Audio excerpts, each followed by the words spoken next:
এই মধ্যে সবাই জেনে গেছেন যে দেশের রাষ্ট্রপতি নির্বাচিত হয়েছেন মির্জা ফখরুল ইসলাম আলমগীর। আজকে দিনভরই এই বিষয়গুলো নিয়ে গণমাধ্যমে ব্যাপক আলোচনা ছিল, যদি সবারই আগে থেকেই জানা ছিল যে আসলে কে রাষ্ট্রপতি হচ্ছেন। নির্বাচনের আগে স্বরাষ্ট্রমন্ত্রী সালাউদ্দিন আহমদ সাংবাদিকদের সঙ্গে কথা বলেছেন, নাহিদ ইসলাম তিনিও তার বক্তব্য দিয়েছেন। আমি তাদের বক্তব্য একটু উল্লেখ করতে চাই আলোচনা যাবার আগে। স্বরাষ্ট্রমন্ত্রী সালাউদ্দিন আহমদ বলেছেন, সংবিধান সংশোধন সংক্রান্ত কমিটিতে বিরোধী দল এখনও যোগ দেয়নি, তবে পরবর্তী রাষ্ট্রপতি নির্বাচন সংবিধানের সংশোধিত ৭০ অনুচ্ছেদের ভিত্তিতেই অনুষ্ঠিত হবে। তিনি বলেন, রাষ্ট্রপতি নির্বাচনের আগে সংবিধানের ৭০ অনুচ্ছেদে প্রয়োজনীয় পরিবর্তন আনা হবে। সরকার গণভোটের রায়ের সাথে প্রতারণা করেছে উল্লেখ করে নাহিদ ইসলাম বলেছেন, সরকার আমাদের যাবতীয় ফ্যাসিবাদ বিরোধী আন্দোলনের সাথে প্রতারণা করেছে। তারা সারা দেশে দলীয়করণ করছে। প্রশাসনের সব জায়গায় এবং রাষ্ট্রপতি নির্বাচনেও এক প্রকার দলীয়করণের মাধ্যমেই দলীয় প্রার্থী দিয়ে প্রধানমন্ত্রী নিজেই রাষ্ট্রপতিকে নির্বাচিত করছেন, যেখানে স্বাধীনভাবে কোনো ভোট দেওয়ার সুযোগ নেই।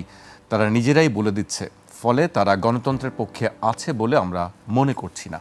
সায়ন্ত ভাই, আপনি দুজনের বক্তব্য শুনলেন। ৭০ অনুচ্ছেদ নিয়ে ব্যাপক আলোচনা আছে। প্রথমেই আমি অভিনন্দন জানাই এই মুহূর্তে বাংলাদেশ রাষ্ট্রের অভিভাবক হিসেবে যাকে আমরা পেয়েছি, দীর্ঘদিনের ত্যাগী নেতা এবং বাংলাদেশের মানুষের কাছে অত্যন্ত প্রিয় শ্রদ্ধাভাজন মির্জা ফখরুল ইসলাম আলমগীর, যিনি এখন মহামান্য রাষ্ট্রপতি। ব্যক্তিগতভাবে আমি ওনাকে দীর্ঘদিন থেকে খুব পছন্দ করি, শ্রদ্ধা করি এবং খুব কাছ থেকে দেখেছি নানান সময়ে। অসাধারণ ব্যক্তিত্বের অধিকারী, ন্যায়পরায়ণ একজন মানুষ। যদিও বাংলাদেশের এই মুহূর্তে সংবিধান অনুসারে রাষ্ট্রপতির ক্ষমতা খুব সীমিত, কিন্তু যে জুলাই সনদ অনুসারে রাষ্ট্রপতি এবং প্রধানমন্ত্রীর ক্ষমতার যে ভারসাম্য আসার প্রস্তাবনাগুলি আছে, যেগুলো সব দল একমত হয়েছেন, বিএনপি যেহেতু এখনও বলছে যে জুলাই সনদ তারা অক্ষরে অক্ষরে পালন করবে, সেই বিবেচনায় আমি আশা রাখি যে রাষ্ট্রপতির এখন বা এতদিন ধরে যেরকম একেবারেই পাওয়ারলেস অবস্থায় রাখা হয়েছিল, শুধুমাত্র দেশে কোনো ক্রাইসিস হলে অথবা ইন্টারিম গভর্নমেন্ট বা তত্ত্বাবধায়ক সরকার হলে, যখন প্রধানমন্ত্রী বা সরকার এই নির্বাচিত সরকার থাকে না, তখনই তার গুরুত্ব বাড়ে। সেই ব্যবস্থার পরিবর্তে সব সময় রাষ্ট্রপতির কিছু জায়গায় তার বলবার এবং করবার থাকবে রাষ্ট্রের জন্য, রাষ্ট্রের জনগণের জন্য, সেটা হয়তো আসবে। তো সবচেয়ে বড় কথা হলো এইরকম একজন সজ্জন গ্রহণযোগ্য মানুষকে রাষ্ট্রের অভিভাবক হিসেবে পেয়ে এইটা একটা বড় অর্জন। আর নাহিদ ইসলাম বা বিরোধী দলের কথা যেটা বললেন আপনি, তারা যদি মনেই করে যে জুলাই সনদ অনুসারে ৭০ অনুচ্ছেদের বিলোপ ছাড়া এই নির্বাচন গ্রহণযোগ্য হচ্ছে না তাদের দৃষ্টিতে, তাহলে তারা নির্বাচনে অংশগ্রহণ করলো কেন? অংশগ্রহণ না করাটাও তো একটা প্রতিবাদ হতে পারত, যে জুলাই সনদের আলোকে ৭০ অনুচ্ছেদের যে পরিবর্তন হওয়ার কথা, সেই পরিবর্তন না হওয়ার অবস্থায় এই রাষ্ট্রপতি নির্বাচন আমরা বর্জন করলাম বা করব না। তারা এটাই গেছেন মানে হলো গিয়ে প্রচলিত ধারার বর্তমান যে রাষ্ট্র ব্যবস্থা আছে এবং সংবিধান সংস্কার না হওয়া পর্যন্ত সাংবিধানিক যে কাঠামো আছে, সেই কাঠামো মেনে তারা যেমন শপথ নিয়েছেন, তারা যেমন বিরোধী দলীয় নেতা উপনেতা হুইপ হয়েছেন, তারা যেরকম সুযোগ সুবিধা রাষ্ট্রের কাছ থেকে নিচ্ছেন, সেই একই ধারাবাহিকতায় ৭০ অনুচ্ছেদ পরিবর্তন না হওয়া পর্যন্ত এটা সাংবিধানিক বাধ্যবাধকতা, সেইটা বিবেচনায় নিয়ে তারা এটা মেনে নিয়েছেন। সুতরাং তারা এখন তাহলে কি এটা পাতানো খেলা? তারা কি সরকারের সঙ্গে যে সরকারের সমালোচনা করে বা বিরোধিতা করে, সেটা কি আসলে কোনো আন্ডারস্ট্যান্ডিংয়ের অংশ কিনা? তা নাহলে একদিকে বলছে এটা বৈধ না, প্রতারণা, আর একদিকে আবার ওই নির্বাচনে অংশগ্রহণও করছে। একটা প্রতিযোগিতামূলক নির্বাচন হলো, আমরা দেখলাম ৩৫ বছর পরে, যে ৩৫ বছর পরে এমপিরা ভোট দিতে পারলেন রাষ্ট্রপতি নির্বাচনে। এটা তো এদেশ থেকে উঠেই গিয়েছিল ১৯৯১ পর থেকে, এবং এই যে আলোচনা আসছে সব দুবার মাত্র এই ঘটনা, রাইট। এখন ভবিষ্যতে ধরেন এই ৭০ অনুচ্ছেদ ডেফিনেটলি পরিবর্তন হবে, এটা আমাদের অনেকের দাবি, এমনকি বিএনপির পক্ষ থেকেও দাবি ছিল। তাদের রাষ্ট্র মেরামতের ৩১ দফায়ও কিন্তু এই দাবি ছিল, শুধুমাত্র আপনার আস্থা ভোট, অর্থ বিল, এই দুইটা আর একটা কি যেন জাতীয় নিরাপত্তা, জাতীয় নিরাপত্তা, এই তিনটা বিষয় ছাড়া, এই সংশোধনী, এই চারটা বিষয় ছাড়া বাকিগুলো ওই যে ফ্লোর ক্রসিং করা যাবে না, দলের বিরুদ্ধে দেওয়া যাবে না, এইসব সব পরিবর্তন হয়ে যাবে।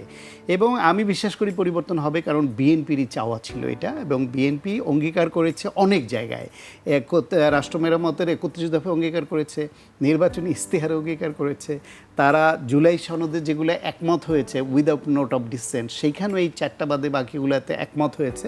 সুতরাং এই পরিবর্তনটা আসবে, সে পর্যন্ত আমরা অপেক্ষা করব। তবে পরিবর্তন না হলেও বর্তমান প্রেক্ষিতে আমরা যেমন একজন রাষ্ট্রপতি পেয়েছি, এইটা তুলনাযোগ্য না, কারণ তার মেধা, তার দেশপ্রেম, তার সততা, তার কর্মদক্ষতা সব প্রশ্নাতীতভাবে প্রমাণিত এবং এদেশের আপামর মানুষের কাছে গ্রহণযোগ্য একটা ব্যক্তি।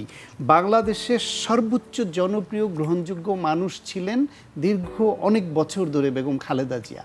তার আগে জিয়াউর রহমান অত্যন্ত জনপ্রিয় ছিলেন বেঁচে থাকতে, পরেও তার প্রতি অনেক মানুষের শ্রদ্ধা ভালোবাসা ছিল, আছে।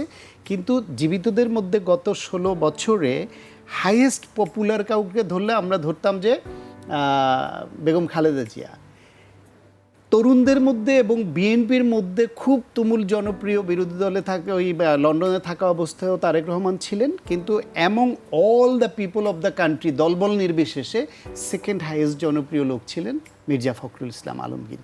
এইটা জরিপ দরকার নাই, এটার জন্য কোনো গবেষণা দরকার নেই, পারসেপশন টেলস সামথিং। সেই বিবেচনা এটা, সেই রকম একজন মানুষ, তাকে আমরা অভিভাবক হিসেবে পেয়েছি। আমি আবারও অভিনন্দন জানাই, এবং আমি নিজে রাষ্ট্রের এইরকম একজন অভিভাবক পেয়ে আমি নিজে সম্মানিত বোধ করছি। জি, শান্ত ভাই, আপনার কাছে আমি আবারও আসবো। অল্পর যে ব্যারিস্টার আসাদুজ্জামান ফোয়াদের কাছে আসতে চাই। তিনি অনেক কথা বলছিলেন শান্ত ভাই, যে বিরোধী দল মুখে এক কথা বলছে, কিন্তু আবার বাস্তবে দেখা যাচ্ছে যে তারা নির্বাচন করলো, বয়কট করলো না, সেই প্রশ্ন তুলেছেন। আন্ডারস্ট্যান্ডিং কিনা সেই প্রশ্ন তুলেছেন। নাহিদ ইসলাম বলছেন যে সরকার প্রতারণা করেছে ফ্যাসিবাদ বিরোধী আন্দোলনের সঙ্গে। আসলে কি, আপনার কাছে জানতে চাই। ধন্যবাদ। প্রথম কথা হচ্ছে, আমি একো করতেছি শান্ত ভাইয়ের সাথে ফখরুল ভাইয়ের নির্বাচিত হওয়ার ব্যাপারে। অত্যন্ত সজ্জন মানুষ, খুবই ফ্রেন্ডলি, আমরা লম্বা আলোচনা করি। দেশের তর্ক বিতর্ক, বিভিন্ন ইস্যু নিয়ে খুব খোলামেলা কথা বলেন আমাদের সাথে। আমাদের দলের সভাপতি মঞ্জু ভাই সহ আমাদের সাথে খুবই একটা মানে দলের রাজনৈতিক সম্পর্কের বাইরেও একটা খুবই আড্ডার সম্পর্ক আছে, আড্ডার সম্পর্ক আছে আর কি।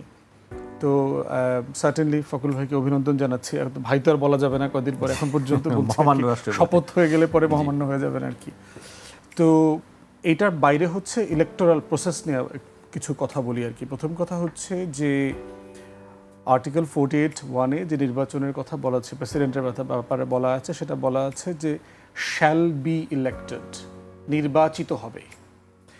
এখন প্রশ্ন হচ্ছে যে যেই প্রসেসে রাষ্ট্রপতি নির্বাচনের আয়োজনটা হয়, এটাকে আসলে আপনি নির্বাচন বলতে পারবেন কিনা। মাননীয় চিফ হুইপ আমাদের মনি ভাই ওনার সরকারি দলের সহকর্মীদেরকে মনে করায় দিয়েছেন যে তারা ৭০ অনুচ্ছেদের কারণে দলের বাইরের প্রার্থীকে ভোট দিতে পারবেন না। কিন্তু ৭০ অনুচ্ছেদে কিন্তু এটা লেখা নাই। ৭০ অনুচ্ছেদ এইটা কিন্তু একটা নির্বাচন, এটা একটা নির্বাচন কমিশন একটা আয়োজন করছে। Parliament is not in session now. বাংলাদেশে বর্তমানে অ্যাজ অফ টুডে সংসদের কোনো অধিবেশন চলছে না, সংসদ বসছে না।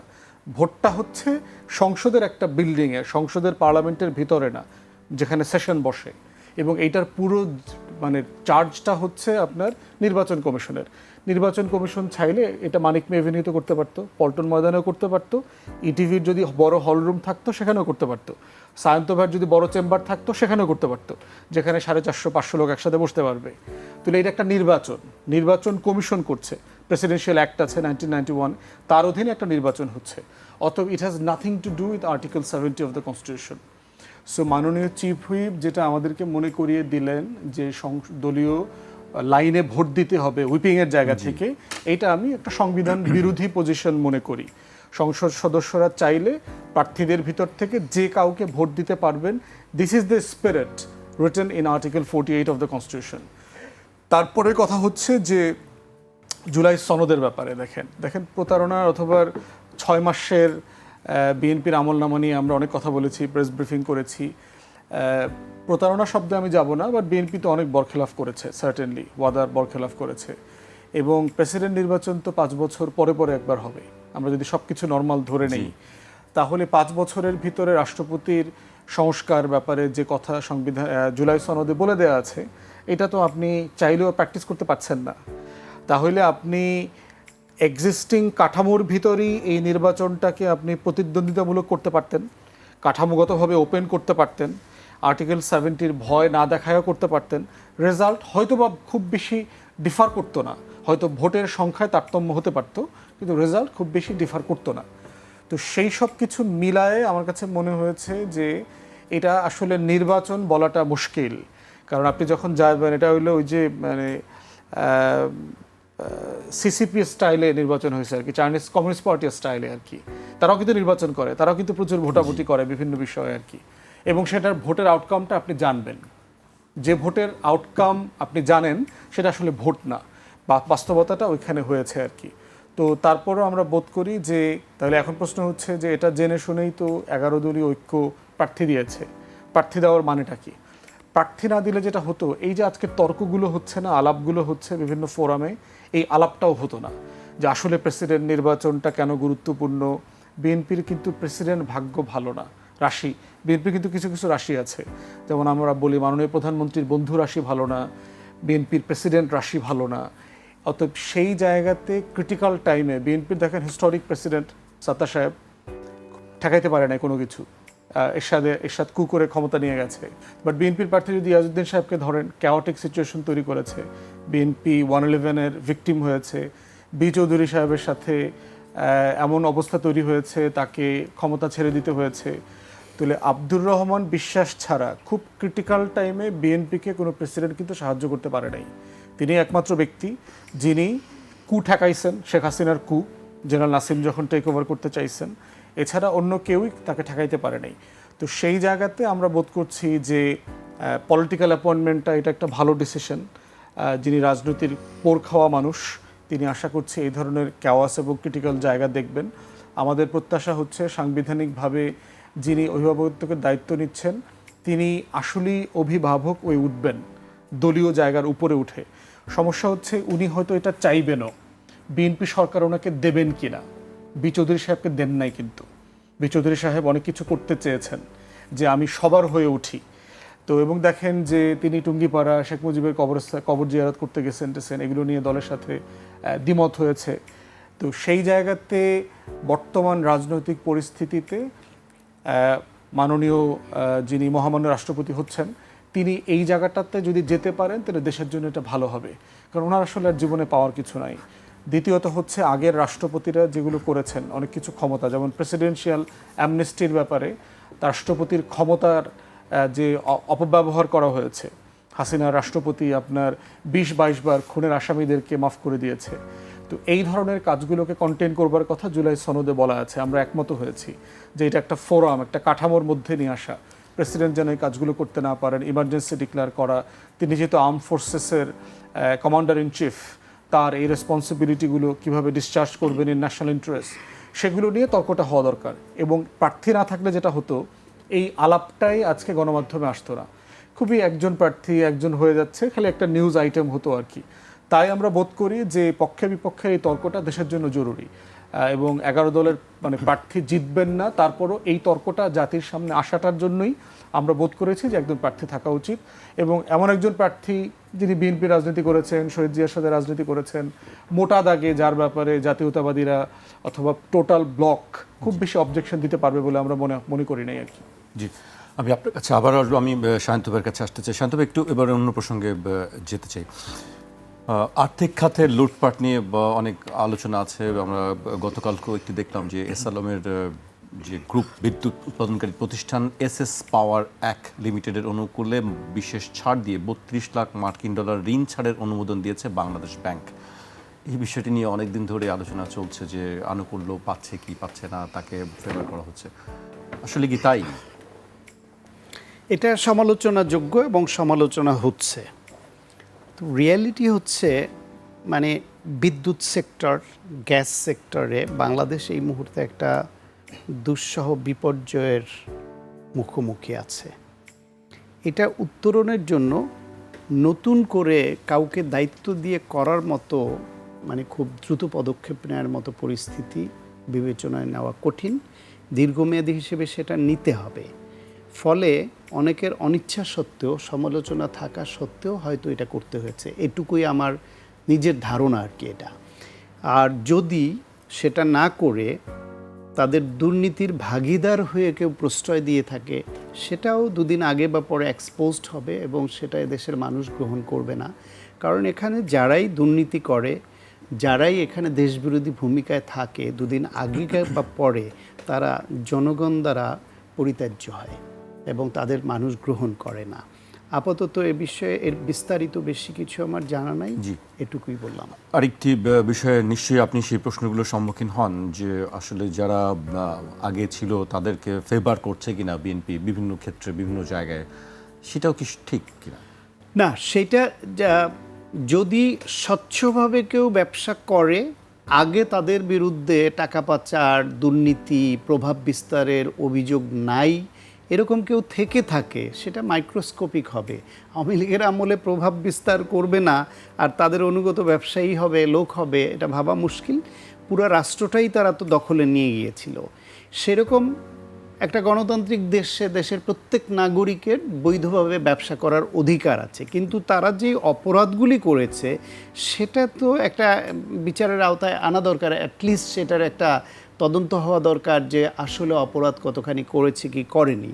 যেমন ধরেন কিছুদিন আগেই খুব আলোচনায় এসেছিল জি.কে. শামীম নামে একজন নেতা ছিল যুবলীগের, যখন ওই যে আপনার ক্যাসিনো কেলেঙ্কারি নিয়ে ঘটলো এবং অভিযান চলছিল, তখন যুবলীগের নেতা সম্রাটকে ধরা হলো। তার আগে জি.কে. শামীম তার নিকেতনে তার অফিসে নারী এবং প্রচুর টাকা অস্ত্রসহ তাকে ওইখান থেকে ধরা হলো। সেই জি.কে. শামীম খুবই সমালোচিত, ঘৃণিত অনেকখানি।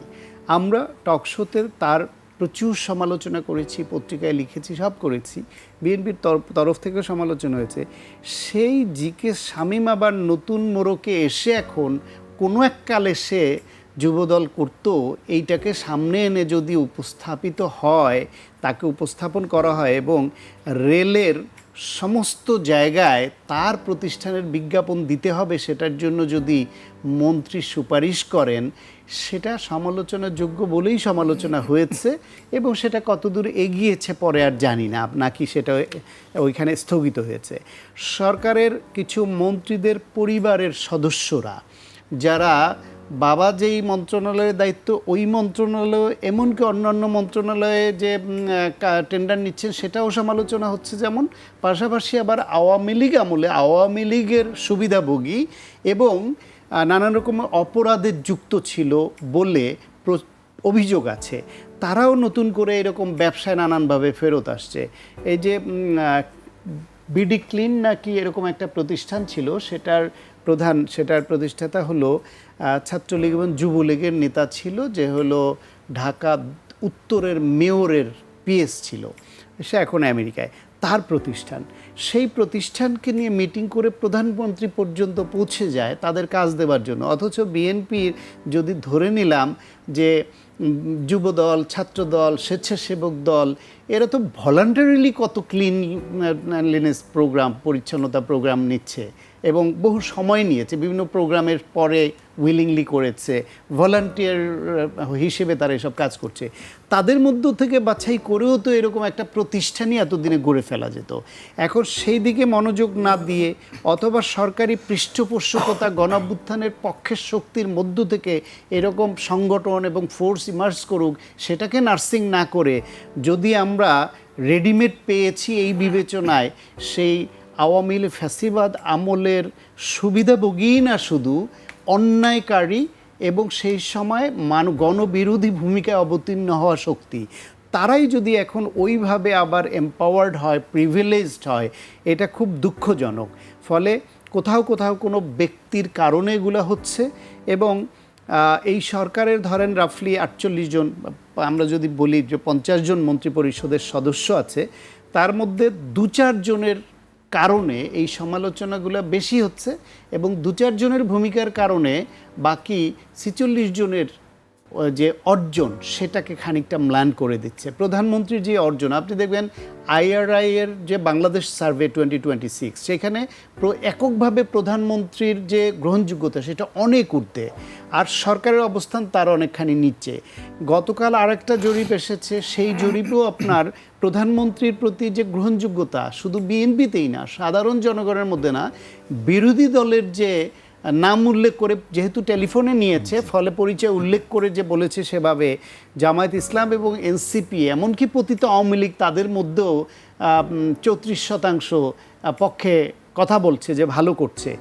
ফলে প্রধানমন্ত্রীর যে অর্জন এবং তার মন্ত্রী পরিষদের বা সরকারের সামগ্রিক যে অর্জন, সেখানে এই নেগেটিভিটি তৈরি করছে হাতে গোনা 2-4 জনের জন্য।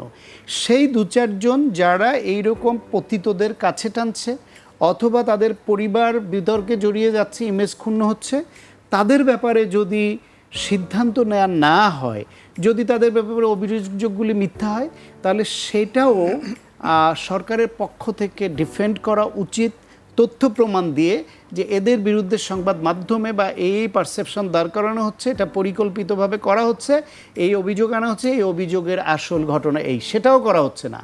না করাতে হচ্ছে কি, সংবাদ মাধ্যমগুলির প্রচারণার ফলে এবং ভার্চুয়াল মিডিয়া এটা ব্যাপক প্রচার পাওয়াতে সরকারের বিরুদ্ধে এবং ওই ব্যক্তিদের বিরুদ্ধে একটা নেগেটিভ পারসেপশন যেটা তৈরি হচ্ছে, সেটা সরকার এবং প্রধানমন্ত্রীর ঘাড়ে গিয়েও পড়ছে।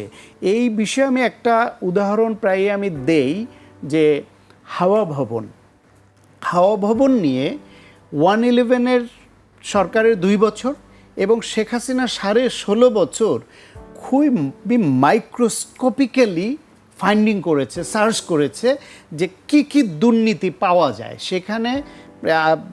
প্রধানমন্ত্রী তারেক রহমান, তখন তিনি দলীয় নেতা, তার বিরুদ্ধে বা তার আশপাশের কারোর বিরুদ্ধে বা ওই সরকারের কারো বিরুদ্ধে ওরকম আমলযোগ্য কোনো দুর্নীতির, হাওয়া ভবন কেন্দ্রিক দুর্নীতির কিছু কিন্তু বের করতে পারেনি।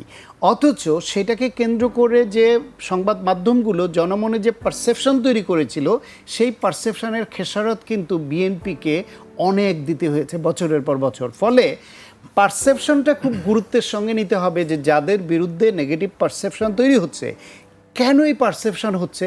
যদি তার যৌক্তিক ভিত্তি থাকে তাহলে এখনই থামাতে হবে, যদি যৌক্তিক ভিত্তি না থাকে তাহলে এই পারসেপশন তৈরি যাতে হতে না পারে সেই পথ ধরতে হবে। সেই ক্ষেত্রে সরকারের কোনো বিশেষ ভূমিকা চোখে পড়ছে না। জি, আমি আপনার কাছে আবারও আসবো। আমি ফুয়াদ ভাইয়ের কাছে আসতে চাই। আজকে সরকারের উচ্চ পর্যায়ে একজন ব্যক্তি মন্তব্য করেছেন, পরিস্থিতি উত্তপ্ত করে সংকটকে আরও ঘনীভূত করতে বিরোধী দল কাজ করছে। সংকট কোথায় এবং পরিস্থিতি উত্তপ্ত করছে বিরোধী দলের, এরকম অভিযোগ কি আপনি মানতে রাজি? আমি তো সায়ন্ত ভাইয়ের কথা শুনে কনভিন্সড যে প্রত্যেকটা সংকট সরকার নিজে তৈরি করছে। তো এটা তো বিরোধী দলের এটা নিয়ে কথা বলা ছাড়া তো কোনো অপশন নাই। তার হাতে ক্ষমতা নাই। কোনো বিরোধী দল তো কোনো মন্ত্রীকে ঘেরাও করছে, কোনো মিনিস্ট্রি ঘেরাও করছে, কোথাও কোথাও বলছে ক্ষমতা থাকতে দিব না, টাইনা হেসরা নামাবো, শান্তিতে থাকতে দিব না। হাসিনা যে কথাগুলো বলতো, বিরোধী দলের একদমই এইসব ব্যাপারে কোনো আগ্রহ নাই। বিরোধী দল যেটা চাচ্ছে, সরকারকে কন্টিনিউয়াসলি মনে করায় দেওয়া যে আপনারা পথ ভুল করছেন, এটা আপনাদের সাথে ওয়াদা ছিল না। আপনি 31 দফা এটা বলছেন, ইলেকশন ম্যানিফেস্টোতে এটা বলেছেন, 2030 সালে ম্যাডামের যে ভিশন 2030 ছিল সেখানে এগুলো বলেছেন, আপনি এগুলো থেকে সরে আসতেছেন। জুলাই সনদে আমরা এটা একমত হয়েছে, আপনি করছেন না। গণভোটের গণরায় বাস্তবায়ন করবার কথা, এটা করছেন না। এইটাই আমাদের তো দায়িত্ব, কন্টিনিউয়াসলি সরকারকে মনে করায় দেওয়া। এখন এই মনে করায় দেওয়ার প্রশ্ন যদি সরকার মনে করে যে শব্দ শক্ত হয়ে যাচ্ছে, এত জোরে বলেন কেন, মাত্র তো 6 মাস।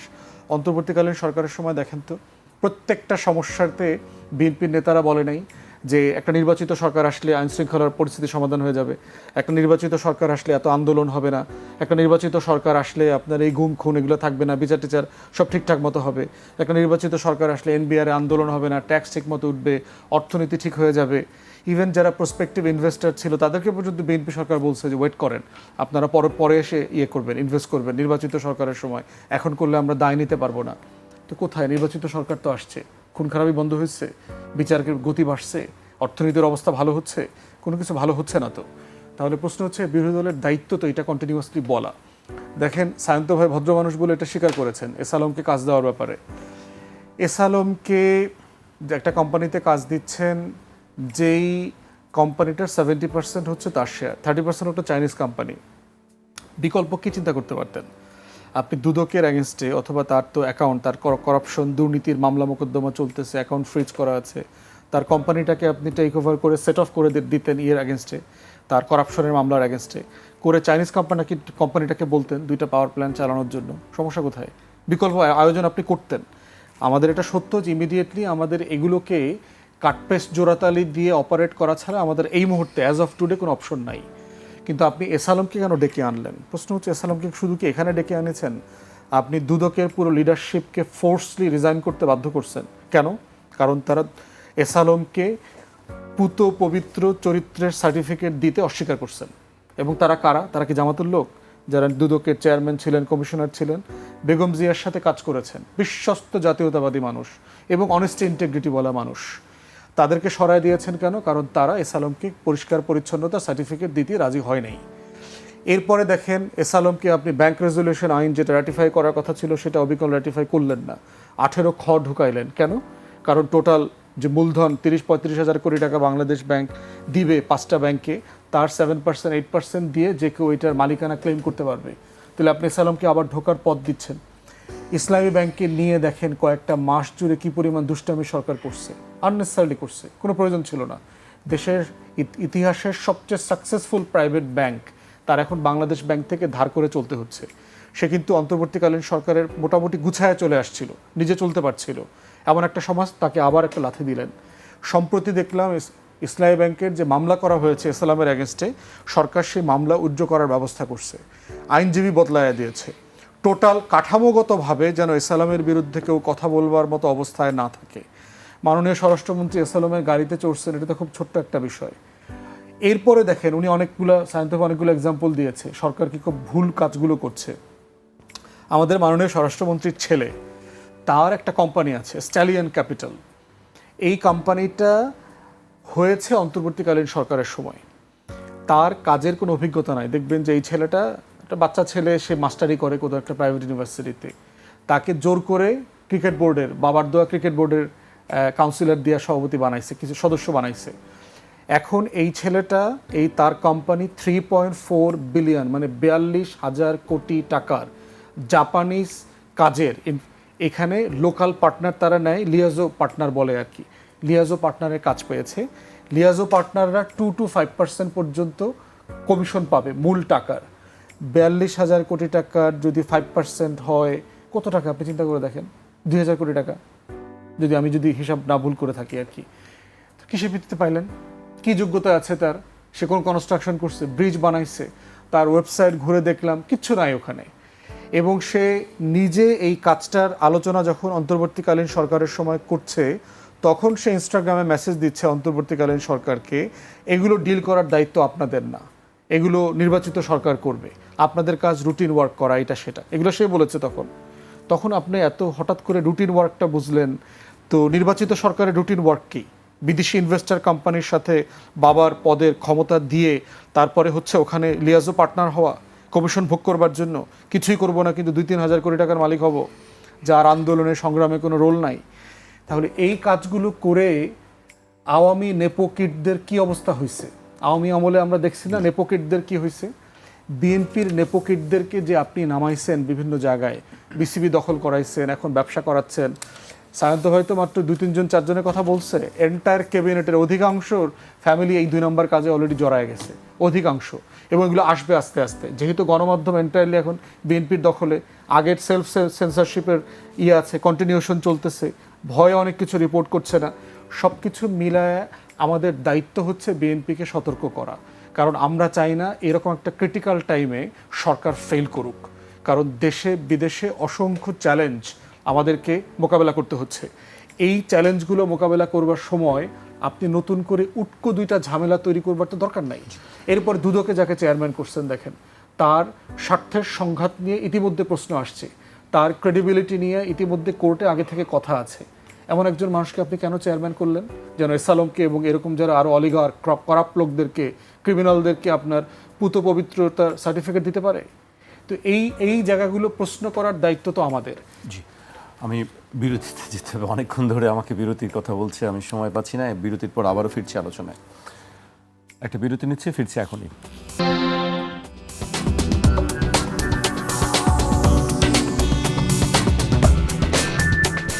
বিরতির পর আবার স্বাগত। আপনারা দেখছেন ২১-এর রাত।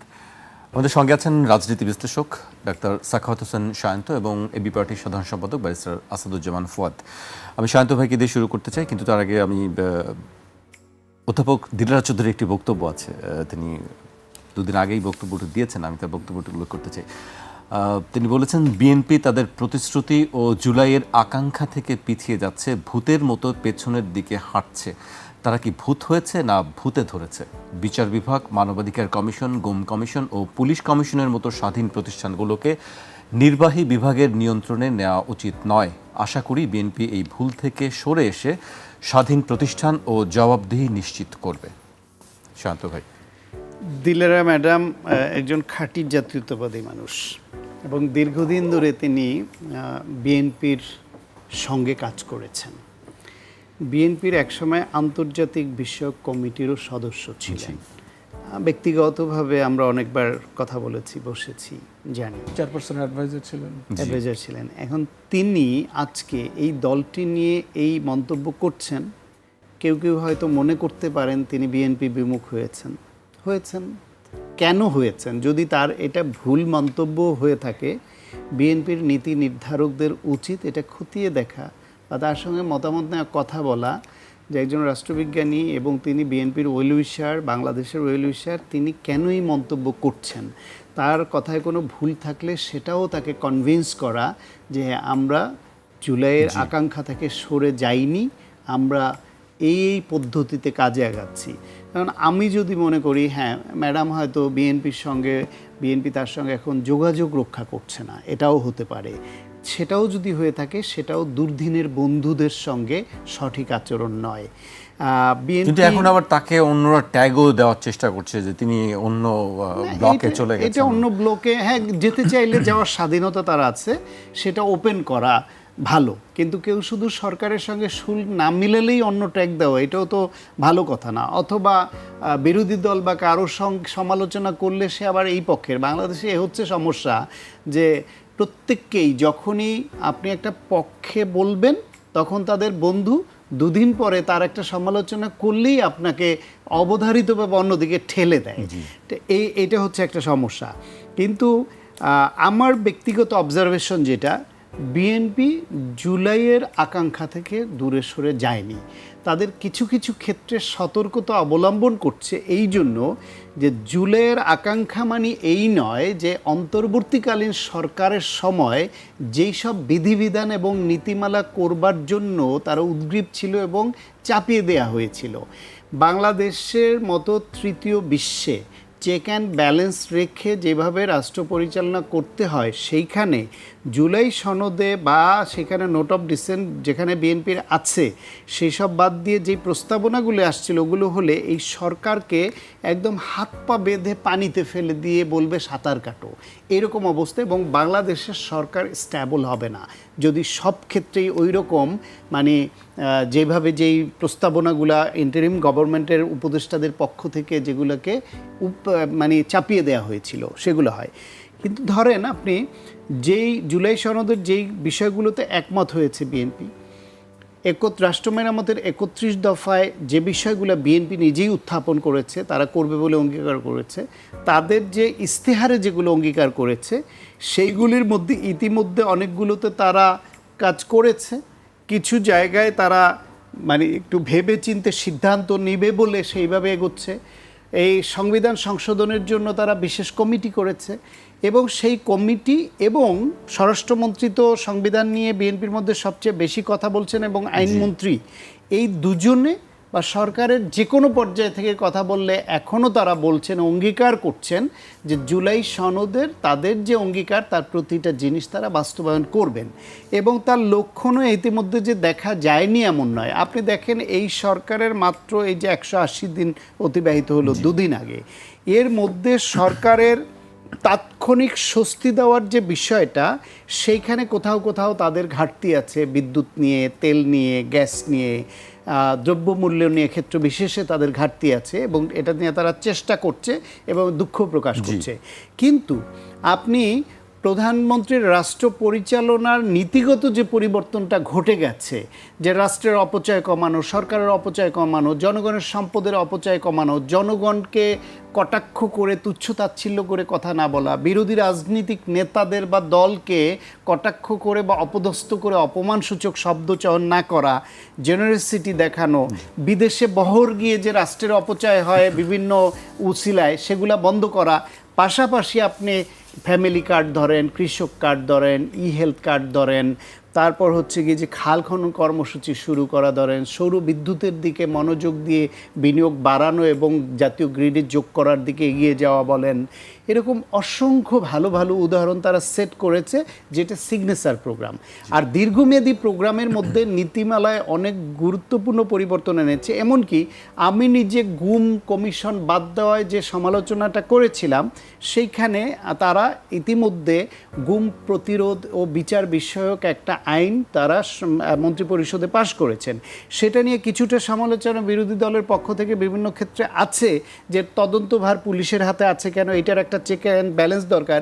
সেটা যৌক্তিক হলে সেটারও সংশোধন সম্ভব, কিন্তু এই সরকার যেহেতু গুম খুন করার মতো সরকার নয়, সেই হিসেবে এটা চালু হোক আইনটা। যদি কোথাও ব্যত্যয় দেখা যায় সমালোচনা হবে, চাপ প্রয়োগ হবে, পরিবর্তন হবে, সংশোধন হবে। তারা জুলাই স্মৃতিঘর জাদুঘর নিয়ে সমালোচনা ছিল, সেটাও কিন্তু এটা পরিপূর্ণভাবে সেটা উদ্বোধন করা হলো। অন্যান্য যে আইনগুলি যেগুলো 13টি অধ্যাদেশ যেগুলো বাতিল করেছিল, সেগুলোর মধ্যেও বিএনপি একটি নির্বাচিত সরকার, তারা ইন্টারিমের মতো তো অ্যাড হক ভিত্তিতে আইন করতে পারবে না।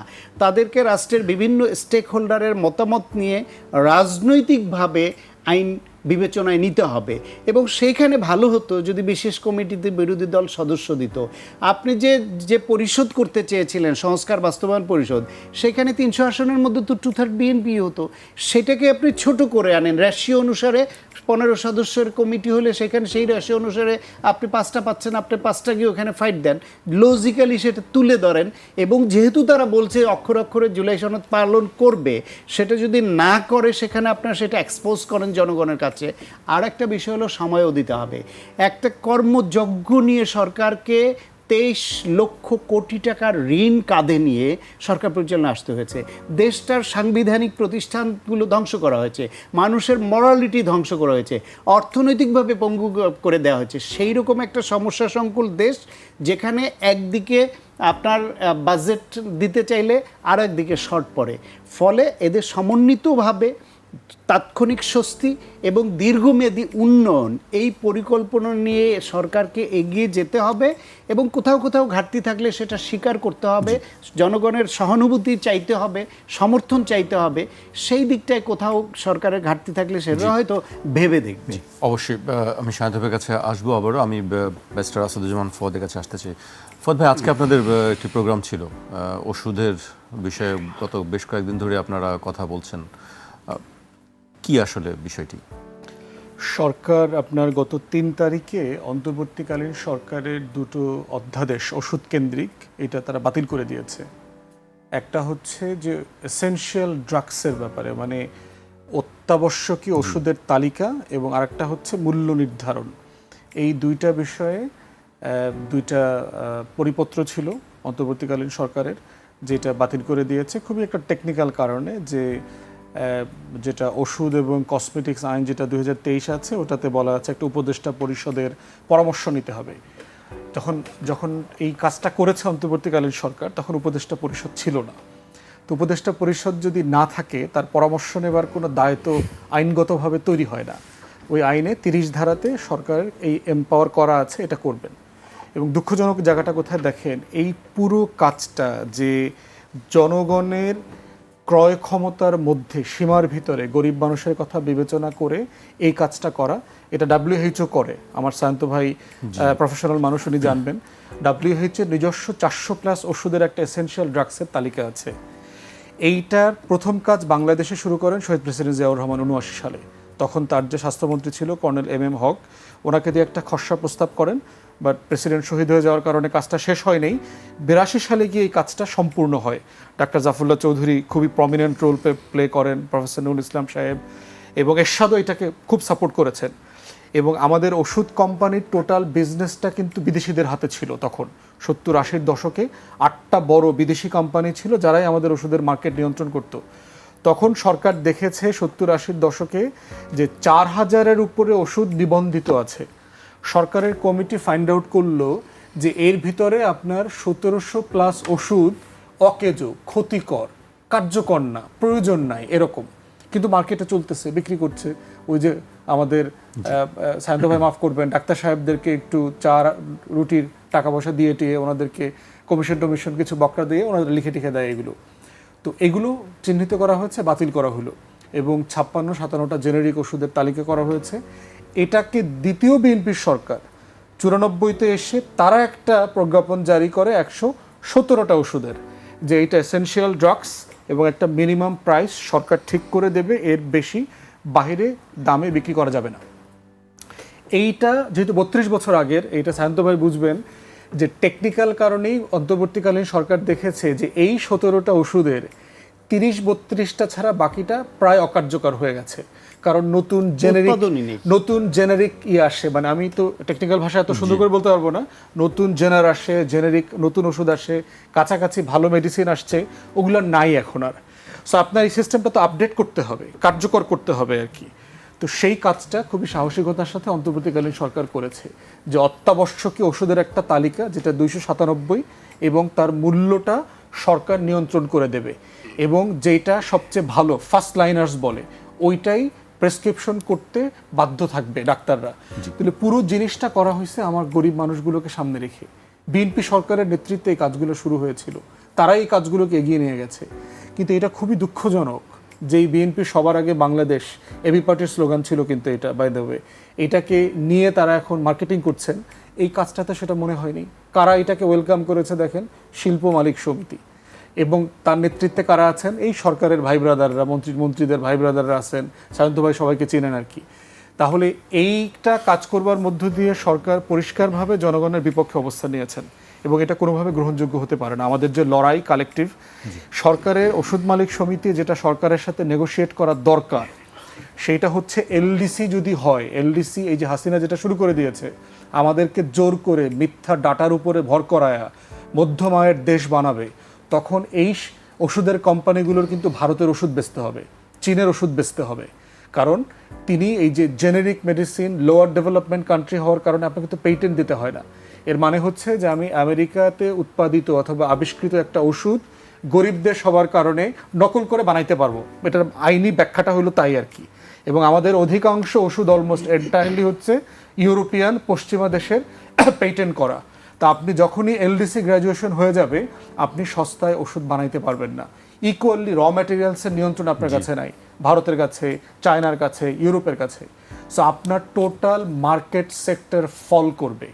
তাই ওষুধ মালিক সমিতি যারা আছেন তাদেরকে বলবো, দয়া করে কোথায় পলিটিক্সটা করা দরকার, আগামী 3 বছর ভিক্ষা করে খাবেন না ভারতের ওষুধ বেচবেন, ওইটা ডিপেন্ড করবে আপনি এখন রাইট পলিটিক্সটা করতেছেন কিনা।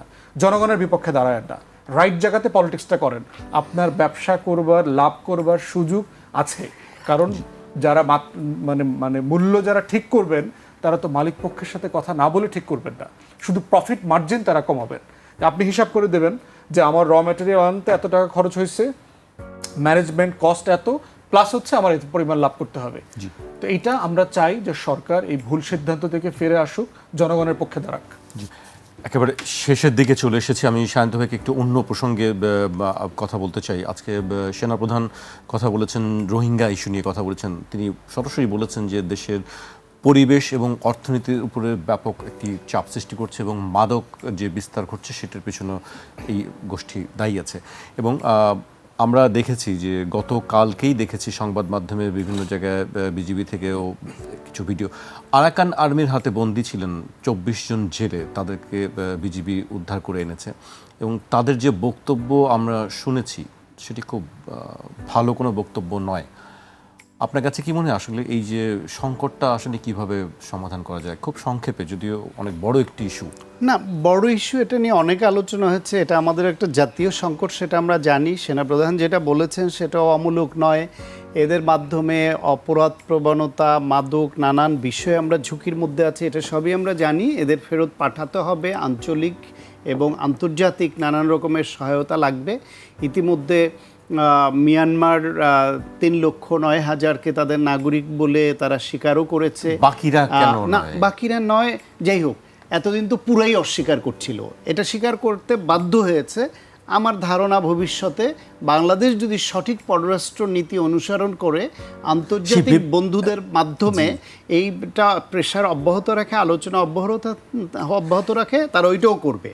কিন্তু আমি বরং এইটা নিয়ে অনেক আলোচনা হয়েছে, জাতীয় ওষুধ নীতি নিয়ে যে কথাটা ফুয়াদ ভাই বলেছেন সেখানে একটু কথা বলি। অবশ্যই। সেটা হলো ফুয়াদ ভাইয়ের বা সবার চাওয়া যেটা বলেছেন তার স্পিরিটের সঙ্গে আমি একমত, যে কিন্তু সমস্যাটা হলো ইন্টারিম গভর্নমেন্ট অনেক কিছুই এরকমভাবে করতে পারে তাৎক্ষণিকভাবে, যেটা রাজনৈতিক সরকারের পক্ষে করা দুরূহ হয়, আলাপ আলোচনার ভিত্তিতে করতে হয়। ইন্টারিম সরকার কিন্তু এটা ইমপ্লিমেন্ট করে নাই, তারা শুধু এই নীতিমালাটা করেছে কিন্তু সেটা ইমপ্লিমেন্ট করে নাই।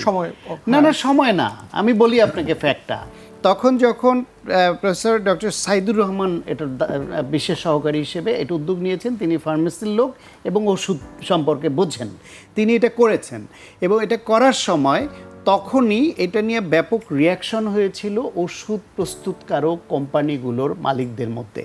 তাদের সমিতির পক্ষ থেকে তারা বিভিন্ন দলের সঙ্গে তারা মিটিং করেছে, দেখা করেছে, সরকারের সংশ্লিষ্ট জায়গায় তারা তাদের প্রতিবাদের কথাগুলো জানিয়েছে।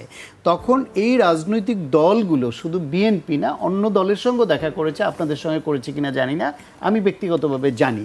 তখন তাদেরকে ওই সরকার তখন ওইটা স্থগিত রাখে ইমপ্লিমেন্ট করা, উনি আর এগুতে পারেন নাই, কারণ এটা একটা রিয়াকশন, নেগেটিভ রিয়াকশন খুব ব্যাপকভাবে তৈরি হচ্ছিল, ফলে সরকার ওইদিকে আর এগোয়নি। তারা এরকম একটা সিদ্ধান্ত নিয়ে রেখে দিয়েছে।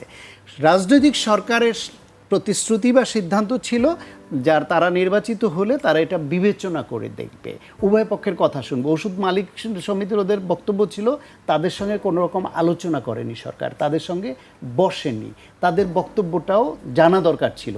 পাশাপাশি আবার ওই যে জাতীয় ওষুধ নীতি পরিষদ যেটা থাকে, উপদেষ্টা পরিষদ, সেই পরিষদই ছিল না, গঠন করতে পারতো, তাদের ওইটা আইনগত একটা ব্যত্যয় ঘটেছে। মূল জিনিসটা হইল গিয়া রাষ্ট্রে অস্থিরতা তৈরি করলেই তো শুধু হয় না।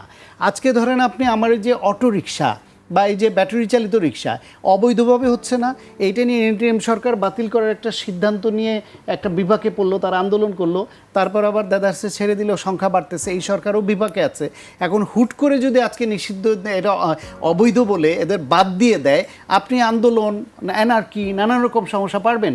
তাদের উপার্জন কিভাবে হবে, তাদেরকে আপনি কিভাবে সন্তুষ্ট করে ভিন্ন পেশায় নিতে পারেন, কিভাবে বৈধভাবে আনতে পারেন, আলোচনার বিষয় থাকে। ফলে এই সরকার বা এখানে এই সরকার না এসে অন্য রাজনৈতিক সরকার আসলো, এটাই করতে হতো যে যেহেতু এটা নিয়ে একটা অভিযোগ ছিল, ত্রুটিপূর্ণ ছিল, সেটাকে স্থগিত রেখে বা বাতিল করে নতুন, এটা আপাতত বলছে আপাতত বাতিল, এরপরে আলোচনার সাপেক্ষে সব স্টেক হোল্ডারদের কথা শুনে নতুন একটা নীতিমালা করতে হবে যেটা জনগণের পক্ষে যায়।